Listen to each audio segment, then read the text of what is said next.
இன்றைக்கி வந்து ஒரு மன்ச்சோட ப்ரௌனி ஆர்டர் தான் வந்துச்சு. ஃபர்ஸ்ட் டைம் எனக்கு வந்து இந்த ஆர்டர் வந்து கிடச்சிருக்கு. அது வரைக்கும் இந்த மாதிரி பண்ணதே கிடையாது. கஸ்டமர் தான் வந்து கேட்டாங்க, எனக்கு வந்து மன்ச் சாக்லேட் வந்து லோட் பண்ணி ப்ரௌனி பண்ணி கொடுங்கன்னு சொல்லி.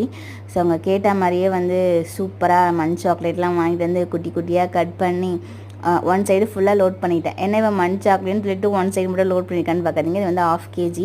அவங்க வந்து 250 கிராம் தான் கேட்டாங்க. 250 கிராம் வந்து கிளாசிக் ப்ரௌனி ஆர்டர் இருந்துச்சு. ஸோ அதை வந்து சேர்த்தே வந்து பேக் பண்ணி எடுத்துட்டேன்.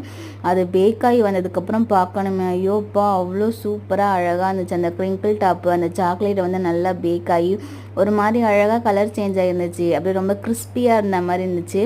நான் ரொம்ப ஆசைப்பட்டேன், எப்படியும் நமக்கு ஒரு பீஸ் கிடைக்கும், எப்படி இருக்குன்னு டேஸ்ட்டு பார்த்துடலான்னு சொல்லிட்டு.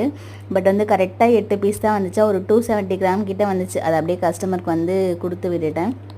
கொஞ்சம் கூட எனக்கு வந்து டேஸ்ட்டு கிடைக்கவே இல்லை.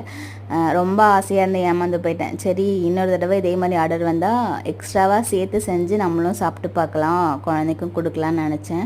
அதோடய ஸ்ட்ரக்சர் எல்லாம் பாருங்களேன், எவ்வளோ அழகாக சூப்பராக இருக்குது. அப்படியே பார்க்கவே வந்து கண்ணுக்கு குளிர்ச்சியாக இருந்துச்சு. அந்த க்ரிங்கிள் டாப்லாம் வந்து அந்த அளவுக்கு அழகாக ஃபார்ம் ஆகி வந்துருந்துச்சு. கஸ்டமருமே வந்து இந்த மன்ச்சு ப்ரௌனி சாப்பிட்டு பார்த்துட்டு ரொம்ப ஹாப்பியாக வந்து ரிவ்யூ ஷேர் பண்ணியிருந்தாங்க. ரொம்ப டேஸ்ட்டாக இருந்துச்சு, டக்குன்னு காலி ஆயிடுச்சுன்னு சொல்லியிருந்தாங்க. அதை கேட்டது எனக்கு அப்படியே குளுன்னு இருந்துச்சு. இந்த மாதிரியான வீடியோலாம் உங்களுக்கு பார்க்க பிடிக்கும் அப்படின்னா சேனலை வந்து சப்ஸ்கிரைப் பண்ணி சப்போர்ட் பண்ணுங்கள். உங்கள் யாருக்காச்சும் வேணும்னா ஸ்க்ரீனில் தெரிய நம்பருக்கு வாட்ஸ்அப் பண்ணுங்கள்.